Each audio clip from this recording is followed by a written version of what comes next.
मेरी तरफ से खुदा के तमाम खुदाओं की तरफ से आप सबों को हैप्पी फादर्स डे। मैंने कहा ये खास दिन आपको मुबारक हो जी। और रोमियो लिखा है मेरे साथ परसों का ये खत रोमियो के नाम 8वां बार।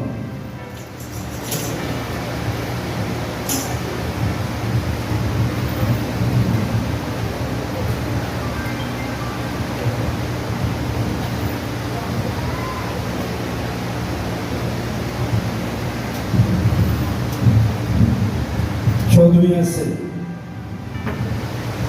रोमियो 8वां बाब उसकी 14 से लिखा, इसलिए जितने खुदा के रूह की हदायत से चलते हैं वही खुदा के बेटे हैं, क्योंकि तुमको गुलामी की रूह नहीं मिली जिससे फिर डर पैदा हो, बल्कि लिपाली होने की रूह मिली जिससे हम अब्बा यानी बाप कहकर पुकारते हैं। सो गुलामी हक के पड़े जाने पर खुदा की बरकत हो जाए।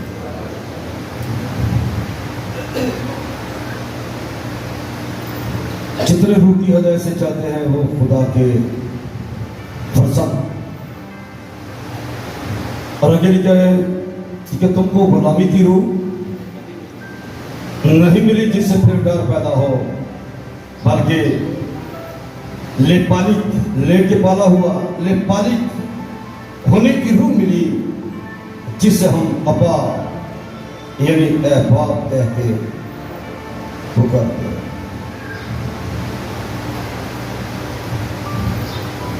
एक रिश्ते की वजाहत की गई है यहां पर।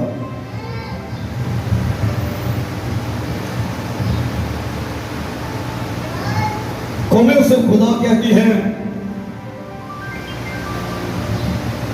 रब बोला जाता है, मालिक बोला जाता है, खालिक बोला जाता है, और ये सब सस्ती के नाम हैं। लेकिन पूरी कायनात में मसीही खुदा को क्या बोलते हैं? बोलो जी, ऊंची आवाज में बोलेगा। बाप कह के पुकारते हैं। लोगों के नजदीक ये कुफर है, लेकिन मसीहियों के नजदीक ये हकीकत है। आमीन। क्या वो वाकई हमारा क्या है जी? बाप है।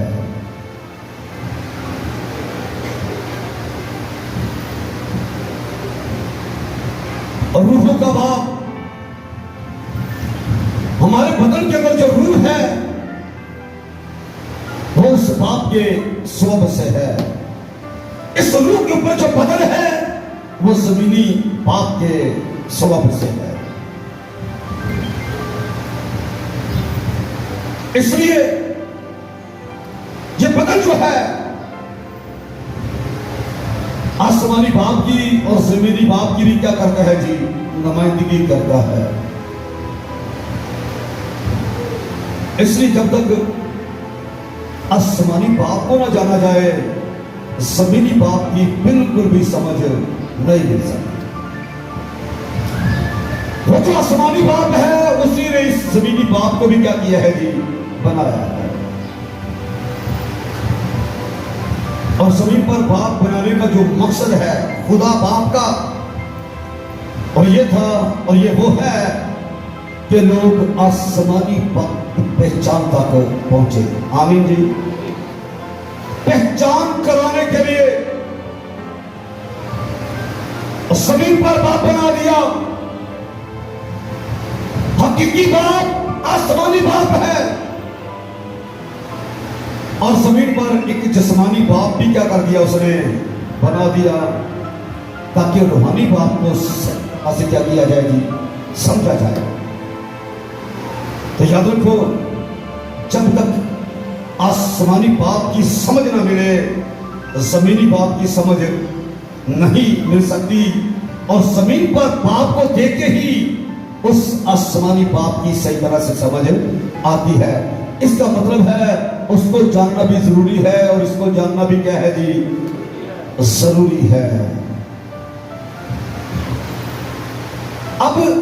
यहां पर जो क्या है, क्योंकि तुमको गुलामी की रूह नहीं बल्कि लेपालिक होने की रूह मिली है, जिससे लेपालिक होने की रूह की वजह से हम उससे अब्बा यानी ए बाप कह के क्या करते हैं जी, पुकारते हैं। और ये रिश्ता बड़ा ही करीब का है। बताओ तो अगर हम उसे अपना खालिक मानते हैं तो ये सच है, इसमें रत्ती बार भी झूठ नहीं कि वो हमारा खालिक है, लेकिन खालिक तो वो जंगली जानवरों का भी है, बोलो जी, पहाड़ों का भी वो खालिक है, कायनात का सारा उसी की तख्लीक है और वो सारी कायनात का खालिक है। लेकिन बाप को सिर्फ किसका है जी, लेकिन जितनों ने उसके बेटे यीशु को कबूल किया, खुदा ने उनको फरजंद बनने का क्या किया है जी, हक को बख्शा है। इसका मतलब है बाप के साथ हमारा जो रिश्ता है उसके दरमियान कौन है, खुदा का बेटा यीशु। यीशु दरमियानी है। हमारा जो रिश्ता बाप के साथ है, लेपालिक होने की जो रूह मिली है, वो खुदा के बेटे यीशु को कबूल करने के सबब से है। हकीकी बेटा खुदा का बेटा यीशु है और हम उसके लेपालिक बेटे और बेटियां हैं। हमारे पास पूरा पूरा हक है, लेपालिक होने की वजह से हम उसे बाप यानी अब्बा कह के पुकार सकते हैं। आमीन। अब मैंने बताया उसी बाप ने जमीन पर बाप बनाया ताकि आसमानी बाप को सही तरह से जाना जाए, दोनों एक दूसरे की पहचान करा रहे हैं। जमीन पर उसने बाप बनाया और फिर एक हुक्म जारी कर दिया कि अपने बाप की क्या करो जी, इज्जत करो। फिर साथ ही हुक्म है तुम्हारा भला होगा, तुम्हारी उम्र दराज होगी। उसी बाप ने जमीन पर बाप बनाया और हुक्म दिया इसकी क्या करो जी, इज्जत करो। इसकी क्या करो, इज्जत करो। ये किसका हुक्म है, उस बाप का हुक्म है। इसका मतलब ये हुआ कि अगर हम जमीन पर अपने बाप की इज्जत करते हैं तो हकीकत में अपने आसमानी बाप की क्या करते हैं जी, इज्जत करते हैं, क्योंकि ये उसी का हुक्म है कि अपने बाप की क्या कर जी, इज्जत कर। आज जितनी बातें भी हम सुनेंगे हर बात के अंदर इसका मुकाशफा आपको मिलेगा कि आसमानी बाप है और जमीनी भी क्या है जी, बाप है। आसमानी बाप जो है वो और रूहों का बाप है और जमीनी बाप जो है वो बदन का क्या है जी, बाप है। इसलिए जमीन पर रहते हुए आसमानी बाप की पहचान इसी बाप से होती है। जमीन पर जो खुदा ने बाप बनाया है, आप इसकी मोहब्बत, आप इसकी शफकत से अंदाजा कर सकते हैं कि आसमानी बाप आपसे कितनी मोहब्बत करता है। जमीन पर बाप घर के अंदर एक बादशाह की हैसियत होता है। बच्चे बेफिक्र होते हैं जमीन पर बाप की वजह से। बच्चों का जो रिश्ता है उस बाप से जुड़ा हुआ है और बच्चे जानते हैं हम जो कुछ बाप से मांगेंगे वो हमको क्या करेगा जी, देगा। और यीशु ने भी इसकी तस्दीक की कि तुम बुरे हो के अपने बच्चों को अच्छी चीजें देना जानते हो। यीशु के ये अल्फाज इस रिश्ते को मजबूत करते हैं कि तुम अपने बच्चों को, बुरे हो के अपने बच्चों को अच्छी चीजें देना जानते हो। कोई बाप अपनी औलाद के लिए बुरा नहीं सोचता। घर के अंदर बाप की शफकत बहुत ही जरूरी होती है और हर बच्चे को वो नजर वाज़ेह नजर आती है। आप गौर करके देखिए, बाप भी गौर करे, औलाद भी गौर करे कि ये कैसा अजीम और अजीब रिश्ता है औलाद के साथ बाप का। बच्चों को नहीं मालूम बाप कहां से कुछ लाएगा, लेकिन वो हर बात अपने बाप से कहते हैं मुझे ये भी चाहिए और मुझे ये भी चाहिए। बोलो किसी बच्चे ने पूछा पापा कहां से लाते हैं ये चीजें, बोलो जी। बच्चों को इस बात से वास्ता नहीं, उसकी वजह क्या है, क्योंकि बाप घर के अंदर एक बादशाह है और बच्चे हर चीज यही समझ के उससे मांगते हैं कि मेरा बाप एक क्या है जी, बादशाह है, मैं जो कुछ उससे मांगूंगी वो देगा। आमीन। तो मुझे ये बताएं, हालांकि साथ ये सोच भी मिलती है कि ये जमीन पर है, इसी बात को देख के आसमानी बाप की तरफ इशारा जाता है, सोच जाती है। यहां नहीं कहते तुम बुरे हो के अपने बच्चों को अच्छी चीजें देना जानते हो, ये बात तो जमीन की है। महदूद हो के भी अपने बच्चों के लिए अच्छी चीजें, तो अच्छा बाप जो है, सच्चा बाप जो है, जो महदूद नहीं ना महदूद है, जिसके बारे में ये पक्की सोच है कि वो सब कुछ कर सकता है। यीशु ने कहा तुम बुरे हो कि अपने बच्चों को अच्छी चीजें देना जानते हो, तो तुम्हारा आसमानी बाप तुम्हारे मांगने पर अगली बात क्या है जी, रूहुल कुदस देगा। बताना चाहते बाप की नजर में जो सबसे अच्छी चीज वो कौन सी है जी, रूहुल कुदस है। और वो क्या करना चाहता है, आपको देना चाहता है। अब बाप की जो तनबीह है बच्चे के लिए जरूरी है। मां बाप को यह हदायत है कि कलाम के मुताबिक नसीहत दे दे कि उसकी तरबियत करे, उसकी परवरिश करे, बूढ़ा होने तक किसी और राह पर नहीं चलेगा। जिस राह की आप तालीम दोगे उसी राह पर चलेगा। और वालिदैन अच्छी तरह से जानते हैं और राह कौन है, बोले जी राह कौन है, राह खुदा का बेटा यीशु है। और औलाद वाले जानते हैं कि हमें अपने बच्चों को किस राह पर लाना है। अब ये सारी बातें हमें बहुत जरूरी है जो किताब मुकद्दस हमें सिखाती है। अब जमीन पर बाप की मोहब्बत को देखें।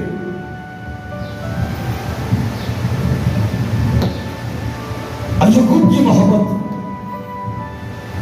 यूसुफ के साथ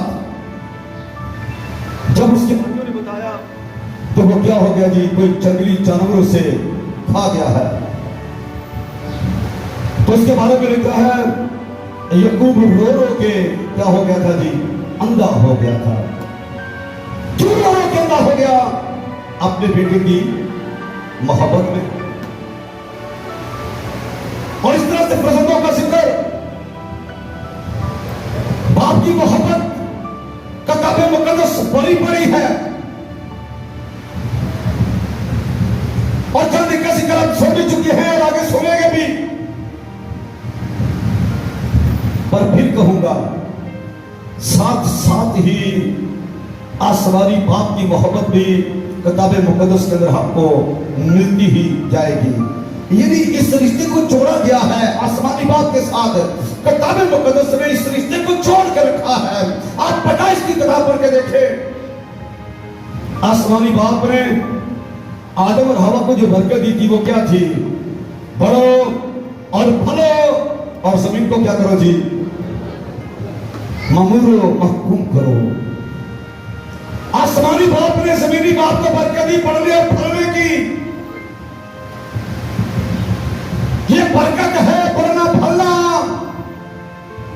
और ये किसने दी है, आसमानी बाप ने दी है। क्यों दी है, फिर कहूंगा अपनी पहचान के लिए। जिस खुदा को आप मानते हो वो बाप है, और बाप का क्या है जी, बेटा है। अब आसमानी बाप है, उसका भी एक बेटा है, और जितने उस बेटे को कबूल करते हैं वो भी उसके क्या बन जाते हैं, बेटे और बेटियां बन जाते हैं। तो खुदा अपनी मोहब्बत को अपने लोगों पर जाहिर करता है, और इस जमीनी बाप के स्वरूप से ही जाहिर करता है, ताकि अब सही तरह से उस बाप को जान सके जो अच्छा बाप है। उसके बारे में क्या बोलेंगे जी, अच्छा बाप है। नाराजों ने भी बात नहीं किया है, ये तो बाइबल की तालीम है। ये यीशु ने कहा तुम गुरु हो कि अपने बच्चों को अच्छी चीजें देना जानते हो। तो तुम्हारा जो अच्छा बाप है, वो जो अच्छा बाप है, उसी ने जमीन पर औलाद वाले रिश्ते में बरकत देके जोड़ दिया है, ताकि सही तरह से आप बाप की पहचान करो। अब इसको मैं वाज़ेह करने के लिए बताऊंगा। जब अब्राहम को बेटा कुर्बान करने के लिए कहा गया, गौर से सुने, खुदा ने अपनी मोहब्बत को वाज़ेह किया यहां पर सही तरह से समझ देने के लिए। जब औलाद मिली, खुदा इंसानों की इस तरह की कुर्बानी नहीं चाहता, लेकिन सिर्फ ये क्या करने के लिए कि अब्राहम आप भी मुझसे उतनी ही मोहब्बत करते हैं जितनी पहले करता था, या ज्यादा औलाद से करता है। अब्राहम की जिंदगी पर गौर करके देखें, आप जानेंगे, आप देखेंगे कि किस तरह नातेदारों को छोड़ के वो खुदा के साथ चला, बड़े मुश्किल हालात में से गुजरा। आप कई बार उसका जिक्र सुन चुके हैं। 75 वर्ष की उम्र में वादा किया गया औलाद का, 99 वर्ष की उम्र में औलाद मिली, फिर खुदा कहता है इसे क्या कर देगी मेरे लिए, कुर्बान कर दे। किसको कर दे? अपने बेटे को मेरे लिए क्या कर, कुर्बान कर। किताब मुकद्दस इस बात की गवाह है, और आप भी सारे जानते हैं कि अब्राहम के लिए यह वक्त किस तरह का मुश्किल वक्त था। किसको कुर्बान करना बोला जी? बेटी को कुर्बान करना। किस तरह वो उसे मुड़िया गिरा पर चल निकला, किस तरह उसने बेटे को बांधा, किस तरह उसने छुरी को तेज किया होगा। ये सारी बातें आप गौर करके देख सकते हैं। कितनी बार अब्राहम ने सोचा होगा बेटे को कुर्बान करना, अपने ही हाथों से उसके गले पर छुरी चलाना। अब्राहम जानता था मैं क्या करने जा रहा हूं, मैं इसहाक को सोक्तरी कुर्बानी के लिए चलाने के लिए जा रहा हूं। मैं इसके गले पर छुरी चलाऊंगा, फिर ये लकड़ियों पर जलाया जाएगा। और वो किसके लिए कर रहा है? उसके लिए कर रहा है। ये सब कुछ जो 25 वर्ष की उम्र के बाद उसे मिला है। बेटे को कुर्बान करना, इससे बड़ा ही आसान था। खुदा कहता तूने अपने आप को कुर्बान करना है, बड़ी आसानी से वो कर देता। इफ्ता की बेटी ने कह दिया था बाप जो कुछ तुम्हें खुदा से मन्नत मांगी है उसी तरह कर, लेकिन बेटे को कुर्बान करना, बोले जी कोई मुश्किल काम है कि यह आसान काम है? तो खुदा ने जमीन पर अब्राहम से यह काम करवा के वाज़ेह किया कि बेटे को कुर्बान करना कितना मुश्किल काम है। अपने आप को कुर्बान करना आसान काम है। औलाद वाले जानते इस बात को। बेटे को कुर्बान करना, बाप का मार खाना अलग बात है, बेटे का मार खाना अलग बात है।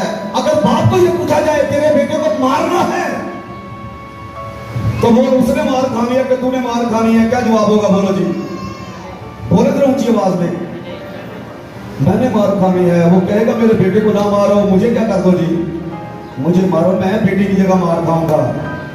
लेकिन बाप की मोहब्बत का आप अंदाजा कर लें। अब अब्राहम के बेटे से अंदाजा करें कि बाप ने जहान से किस तरह की मोहब्बत की है कि अपना इकलौता बेटा बख्श दिया। आमीन जी। ताकि जो कोई उस पर ईमान लाए वो हलाक हो, वो हलाकत नहीं चाहते, इसलिए अपना इकलौता बेटा, इकलौता समझ लो, एक ही अकेला है, और वो भी आपकी खातिर उसने दे दिया है। ये है आसमानी बाप की आपसे मोहब्बत। अगर मोहब्बत करने वाला आपको तंबीह करता है, अगर मोहब्बत करने वाला आपको सिखाता है, आपकी तरबियत करता है, तो कभी भी परेशान ना हुआ करो। उसने आपसे बेपनाह और लाजवाब मोहब्बत की है। आमीन। और मैंने बताया अब्राहम और इसहाक इसका मुंह बोलते हैं जी, सबूत है। बाप और बेटी की मोहब्बत वाज़ेह कर दिया उसने। इसलिए इब्रानियों के खत के अंदर ये लिखा है, खुले मेरे साथ और सुने जरा इन बातों को।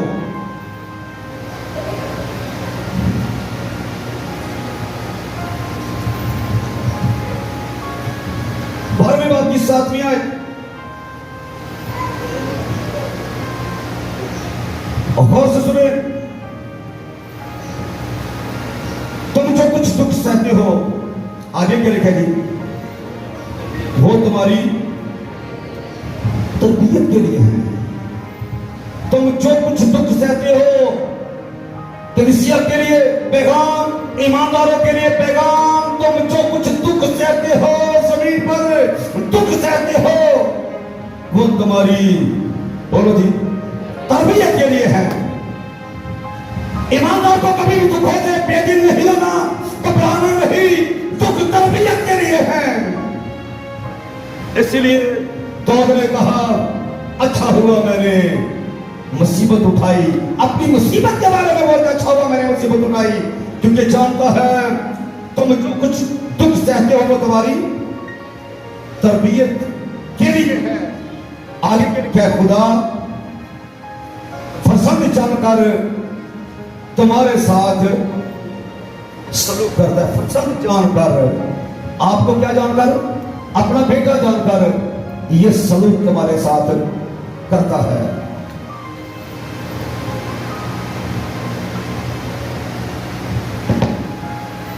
देखिए वो कौन सा बाप है या बेटा है, वो कौन सा बेटा है जिसे बाप आगे के लिखेगी तनबीह नहीं करता। वो ये सवाल है, वो कौन सा बेटा है? आप में से कोई मुझे बताएगा वो कौन सा बेटा है जिसको बाप तनबीह नहीं करता, जिससे बाप तनबीह नहीं करता। और आगे लिखे, अगर तुम्हें वो तनबीह ना की गई जिसमें सब शरीक हैं, तो तुम हरामजादे ठहरे ना के बेटे। बेटे की तरबियत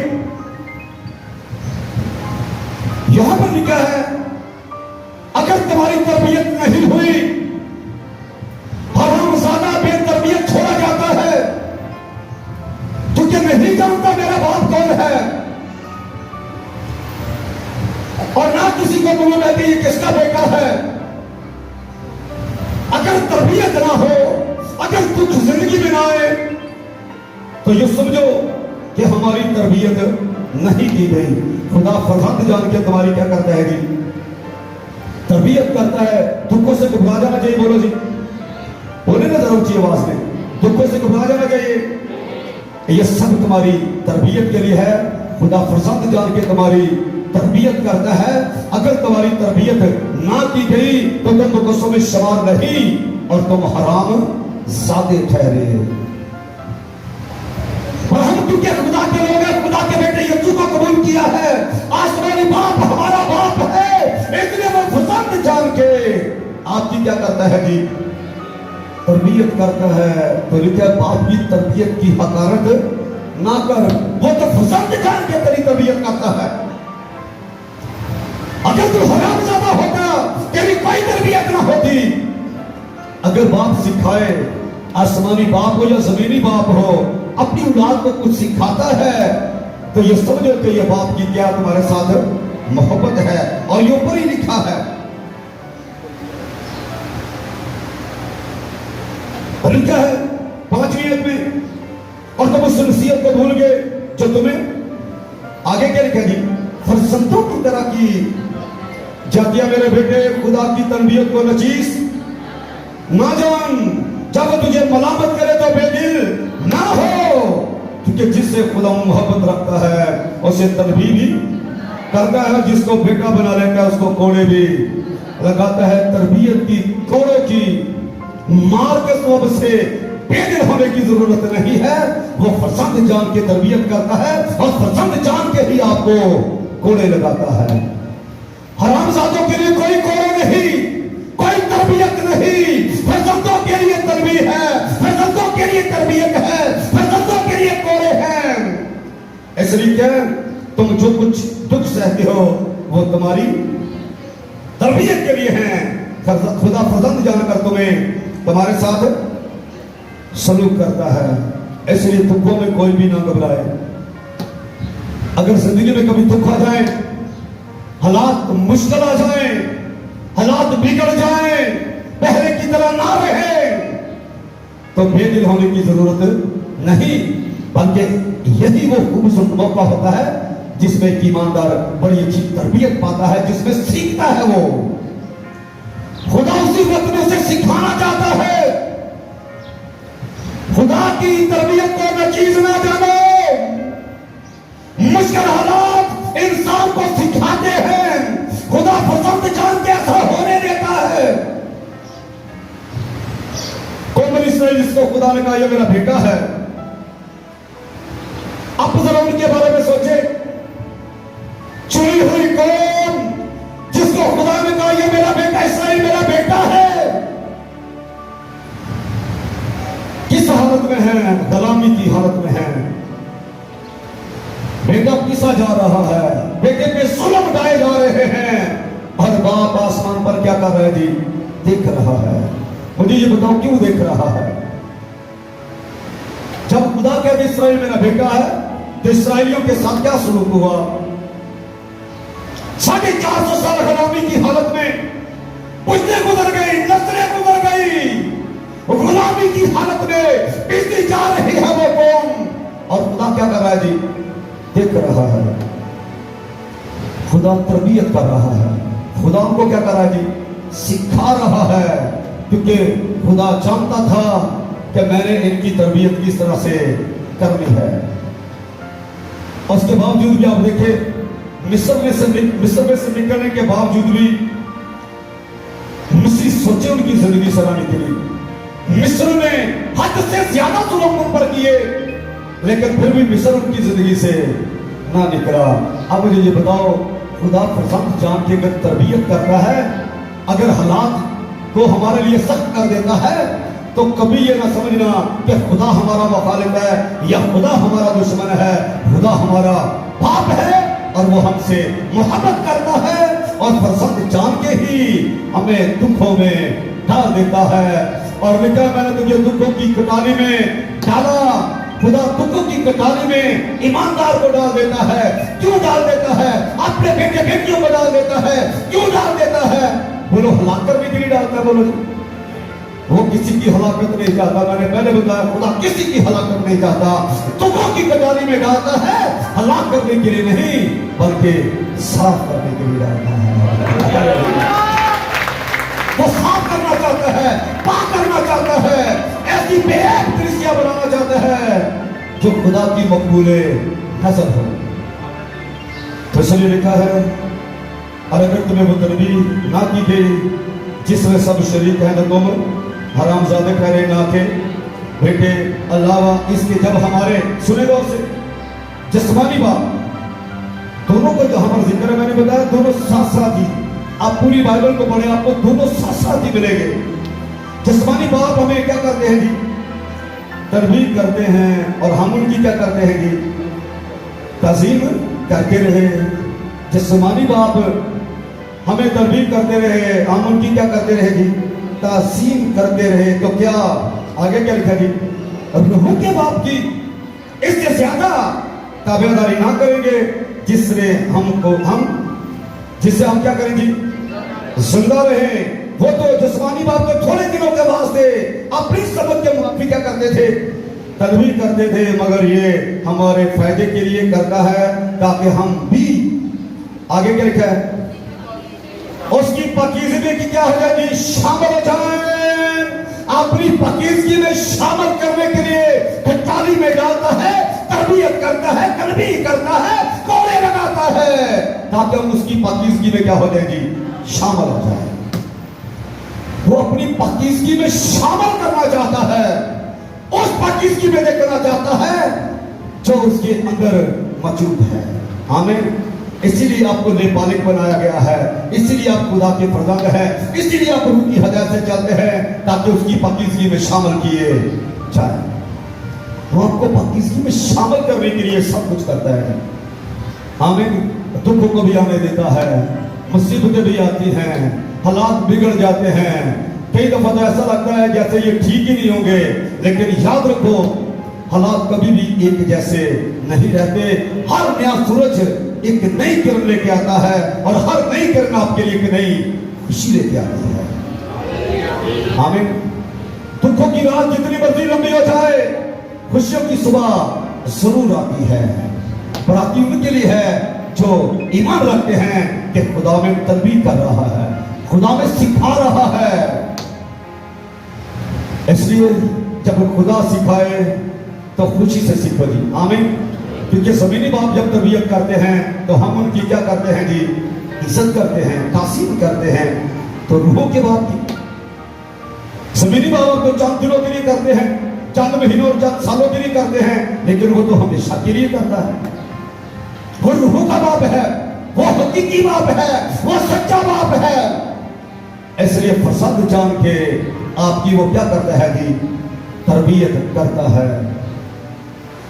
बेतरबियत छोड़े जाएंगे तो लूका की इंजील के अंदर बड़ा खूबसूरत वाक्य है। छोटे बेटे का मुसरफ की जिंदगी का हाल लिखा है। और अपना माला मता लेके क्या किया उसने जी, दूर दराज मुल्क में चला गया और अपना सारा माल पद चलनी में उसने क्या किया जी, उड़ा दिया।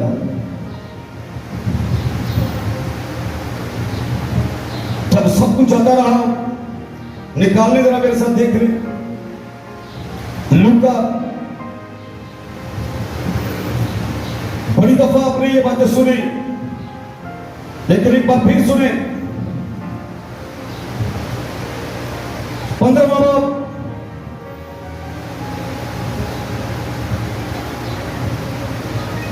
सत्तरवीं से पढ़ रहा हूं, लिखा है, फिर उसने होश में आकर कहा,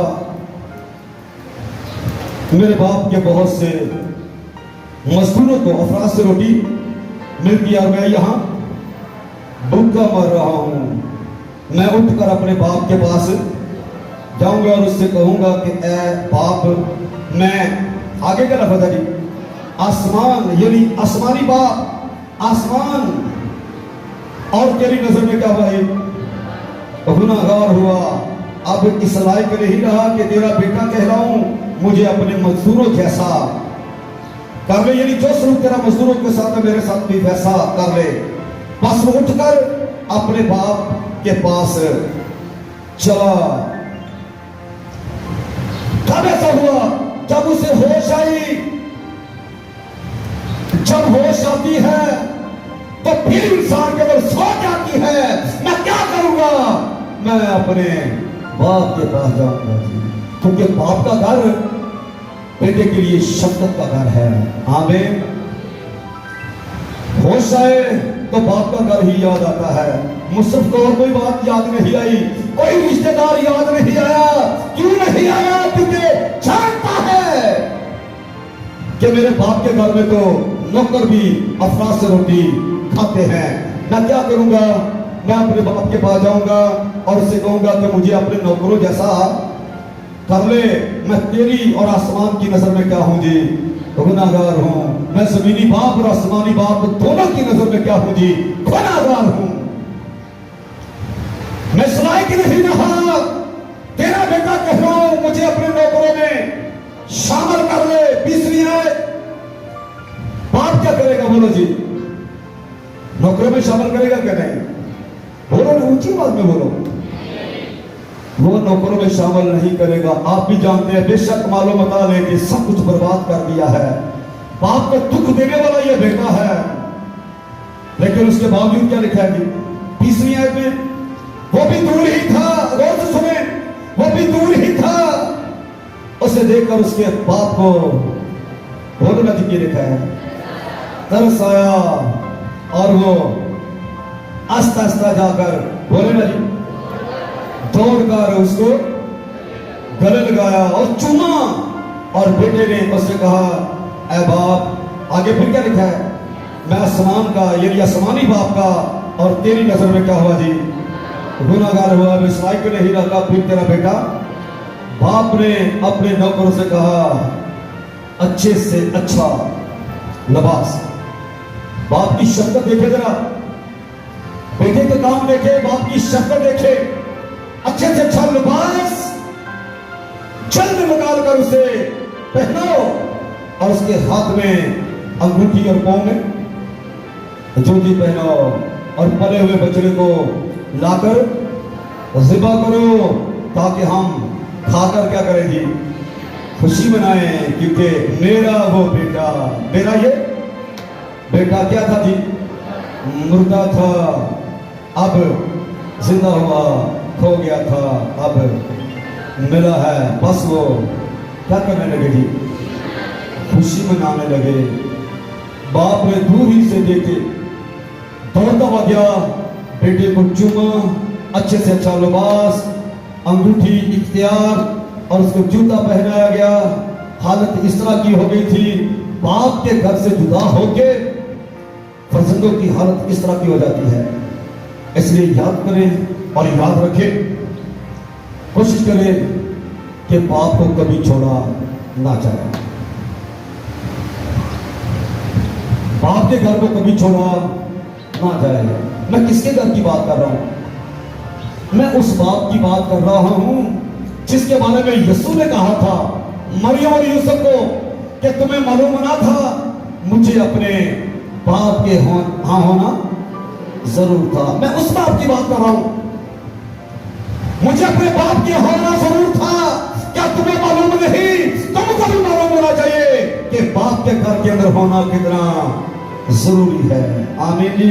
क्योंकि बाप का घर ही शफकत का घर है, बाप का घर ही शिफा का घर है, बाप का घर ही बरकत का घर है और बाप का घर ही हमेशा की जिंदगी का घर है। इसलिए काम करता तो खुश हुआ जब मुझे कहने लगे कि आओ बाप के घर चले। बाप का घर शफकत का घर और बाप के घर में हकीकी खुशी है। यहाँ मजदूर भी अफराज से रोटी खाते हैं और बाप की बाहें आज भी खुली हुई है कि कब मेरा बेटा आए, वापस आए और मैं उसे गले से लगा के अच्छी पोशाक और अंगूठी पहनाऊं जी। आमीन। तो उसे बातें बनाऊं। इसलिए बाप के घर को छोड़ने की कोशिश ना करो, बाप के घर में रहने की कोशिश करो। आमीन। बाप का घर ही शफकत का घर है और बाप के घर से दूर जाके मुसरफ वाली हालत बन जाती है। इसलिए मुसरफ वाली हालत में ना जाए, बल्कि बाप के घर में रह के पाक त्यार बने रहें और इज्जत की जिंदगी बसर करें। आमीन। मैंने बताया जिस बाप के यहां होना जरूरी है, उसी बाप ने कहा है कि तू अपने बाप की क्या कर जी, इज्जत कर और उसकी तनबीह को हकीर ना जान, तेरा भला भी होगा और मैं तेरी उम्र क्या करूंगा जी, तराश करूंगा। अब सुने, आसमानी बाप का जो दरमियानी है, आसमानी बाप और जो उसका बेटा है, रूहानी बेटा है, उनका एक दरमियानी है और वो दरमियानी कौन है? खुदा का बेटा यीशु। आमीन। और ये जो जमीनी बाप है और जमीनी बाप और आसमानी बाप का जो दरमियानी है, वो कौन सा बाप है जी? एक आसमानी बाप है और एक कौन है जी? जमीन पर बाप है। इन दोनों के दरमियान भी एक बाप है जो दोनों की पहचान कराता है और वो कौन होता है जी? रूहानी बाप होता है। इसलिए बाप जब तनबीह करे तो उसकी तनबीह को न चीज ना जानो, बल्कि उसके खुदा का सच्चा कलाम समझ के उस पर अमल करो। आमीन। लफ्ज़ जो पादरी है ये पितर से बना है और पितर का मतलब है बाप। आमीन। एक जमीनी बाप है, एक आसमानी बाप है, एक इनका दरमियानी बाप है और वो बाप खुदा का खादिम होता है, जिसके स्वभाव से आप रूहानी जन्म पाते हैं, जिसके स्वभाव से आपकी रूहानी तरबियत होती है और जिसके स्वभाव से आप आसमान की बादशाही के वारिस बनते हो। आमीन। बाप और बेटे का दरमियानी खुदा का बेटा यीशु है, जमीनी बाप और आसमान बाप का दरमियानी खुदा का खादिम है। इसलिए याद रखे, उस दरमियानी को भी ना भूले और इस दरमियानी को भी ना भूले। उसके स्वरूप से बाप का रिश्ता हमसे जुड़ा है, यीशु के स्वरूप से जो दरमियानी है हमारा रिश्ता बाप से जुड़ा है और ये जो जमीनी बाप और आसमानी बाप का दरमियानी है ये उस रिश्ते को मजबूत करता रहता है। आमीन। इसलिए कोशिश करें कि किसी की तनबीह की कोई चीज ना जाने, हकारत ना करें, बल्कि ये समझे कि हम फरजाद हैं और हमें फरजाद जान के तरबियत की जा रही है। आमीन। तरबियत को न चीज ना जानो, बल्कि उस पर अमल करो। आमीन। क्योंकि बाप आसमानी बाप फर्जंदों को तरबियत करता है, ज़मीनी बाप फर्जंदों को तरबियत करता है, और रूहानी बाप भी फर्जंदों को क्या करता है जी, तरबियत करता है। हरामजादे की कोई तरबियत नहीं है। अगर तरबियत की जाए तो उसको ना चीज ना जाए, बाकी तरबियत पर क्या करो जी, अमल करो। इसलिए अगर जमीन पर जो बाप है वो आसमानी बाप ने इसलिए बनाया था, इसको देख के आसमानी बाप को पहचाने, क्योंकि आप उसको नहीं देख सकते, ना किसी ने उसको देखा है। जमीन पर जो बाप है उसकी मोहब्बत को देख के आप जान सकते हैं कि ये हमारे जिस्मानी माँ बाप है और वो हमारा आसमानी बाप है। ये जमीनी है, वो आसमानी है, और इन दोनों का दरमियानी एक रूहानी है। ऐसे जब तरबियत की जाए, बोलो जी, नतीजा आना चाहिए नहीं, बल्कि दिल से उसको कबूल करना चाहिए। वो तुम्हारे फायदे के लिए सब कुछ करते हैं, और उसकी मोहब्बत आपके सामने है, तो उसने फिर उसको क्या किया जी, गले से लगाया है। उसको ये नहीं कहा कि तू वापस चला जा, गले लगाया है। बोले नौकरों में शामिल किया कि फरसतों में शामिल किया है, फरसतों में शामिल किया है। इसलिए बाप कभी भी अपनी औलाद को नौकरों में शामिल नहीं करता, वो किन में शामिल करता है जी, फरसतों में शामिल करता है। बस शर्त कि हमें ये समझ में जाए, यीशु की तरह ये पहचान में जाए कि हमें अपने बाप के यहाँ होना बहुत, बोलो जी, कहाँ होना जरूरी है, कि बाप के घर से बाहर। याद रखो, जितने कश्ती में थे वो बचाए गए थे, जो कश्ती से बाहर थे सारे बर्बाद हो गए थे। बाप का घर, मैंने बताया, खुशी का, शफकत का, मेहरबानी, मोहब्बत का घर है, जहां सलामती है, शिफा है, बरकत और हमेशा की जिंदगी है। तो जहां सब कुछ है वहां रहना चाहिए कि या उससे दूर चले जाना चाहिए, मुसरत की तरह, बोलो जी, वहां रहना चाहिए जहां सब कुछ मिलता है, जहां अबदी खुशी है।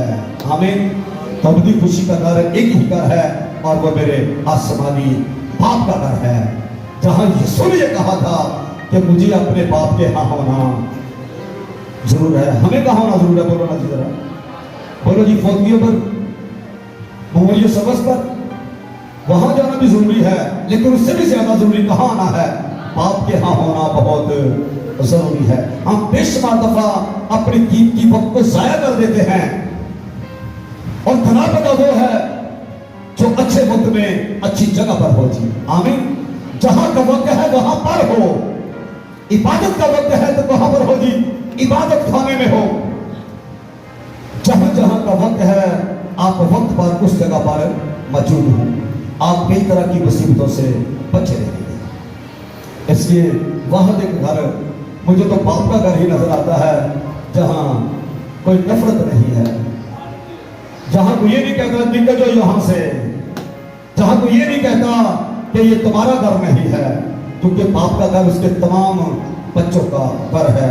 मुसरफ के बाप का जो घर था वो दोनों का घर था जी, बड़े बेटे का भी और छोटे का भी। ये बड़ों के लिए भी है और ये छोटों के लिए भी है। इसलिए यहां सब आया करें और सब आकर आसमानी बाप से बरकत पाया करें, आमीन। जमीन पर बाप की इज्जत करो, ये आसमानी बाप का हुक्म है जी, आमीन। मैंने क्या बताया, जमीन पर अपने माँ बाप की क्या करो, इज्जत करो। ये किसका हुक्म है, आसमानी बाप का हुक्म है।